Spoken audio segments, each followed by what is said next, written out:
சாமி துரை அன்னைக்கு சில்லற வேண்டாம் வசதி வந்ததும் செக் வெட்டுன்னு சொன்னீங்க ஞாபகம் இருக்கா? ஆமா ஆமா.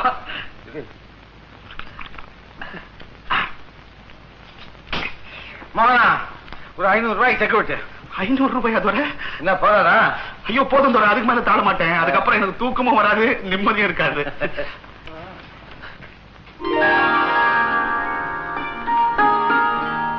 துரை, இது வரைக்கும் நான் 100 ரூபாய் நோட்டை கூட கண்ணால பார்த்ததே இல்ல. நீ எனக்கு 500 ரூபாய் செக் தந்திருக்க. சத்தியமா சொல்ற துரை, நீ ரொம்ப நல்லா இருப்ப. ஏய் என்ன துரை? ஏவா ஆமா என்ன உன் கதையை வந்துட்ட? ஏய் பணம் வந்ததும் பழசம் வந்துட்டல.